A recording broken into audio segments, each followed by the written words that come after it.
miserable. She's working day and night.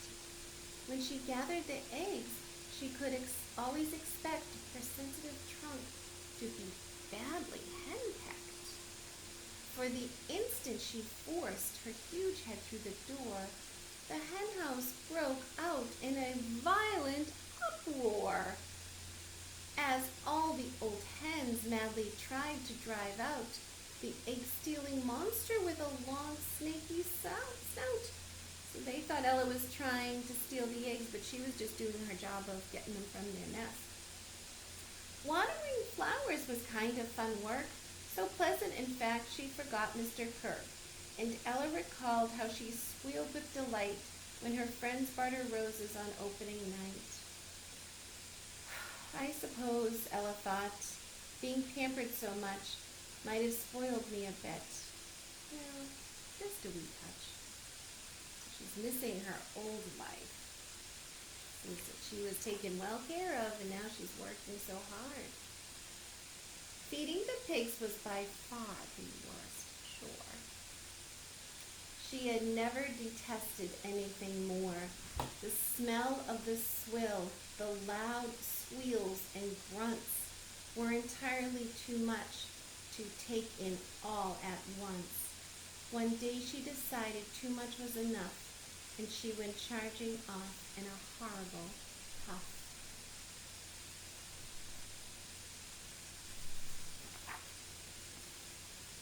The hound was unhappy to see Ella go, so he started to bark and let Mr. Kirk know.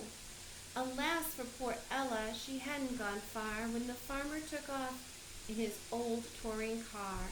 Then in desperation she pulled a fast trick and blew up a dust cloud so dense and so thick. Look at, you can see their shadow right in that dust cloud. Mr. Kirk couldn't see and he cut down his speed while Ella raced onward, increasing her lead. She is hauling fast, trying to get out of there. Then all of a sudden she ran out of luck. She came to an old covered bridge and got. By the time she was able to squeeze her way out, the farmer arrived in his old runabout. When he pointed his blunderness square in her face, Ella surrendered. That ended the chase. The summer passed with Ella still there. She was chilled by the first touch of frost in the air. All the leaves on the trees had turned yellow and brown, and the brisk autumn breeze sent them fluttering down. Flocks of wild geese scurried off through the sky, hurrying southward, and Ella knew why. Why they fly south? They want that warmer weather. And there's the dogs beneath her, keeping her company. Look at how tired she is. She looks really worn out. The winter arrived with a howl and a shriek, leaving the countryside snowy and bleak, and poor Ella's feet and her trunk and her toes and her big flappy ears and her tail nearly froze. The cold didn't bother the farmer at all, with his boots and fur cap and his wife's woolen shawl.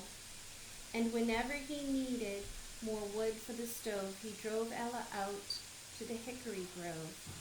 "It's no use," she said as she trudged through the snow. "I can never last out the winter, I know." She's feeling quite desperate. What do you see coming by? Is some train coming by? But somehow poor Ella survived until spring, and this was indeed a most fortunate thing. For one morning in May, it was barely daylight. She heard the train toot and squealed in delight. "It's the circus train tooting, it's come back today. No other train whistles exactly that way. Now I've got to act quickly before Mr. Kirk comes out to the barnyard and puts me to work." Her face is just lit up. She was so happy.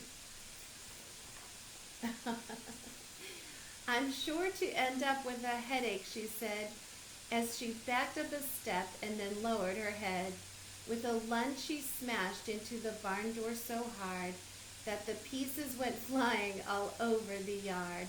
When old Mr. Kirk heard the earth-shaking boom, he had just finished dressing upstairs in his room. He ran to the window as quick as he could, in time to see Ella dash off toward the wood. He reached for his shotgun, then called his own hound, and the dog hurried off with his nose to the ground.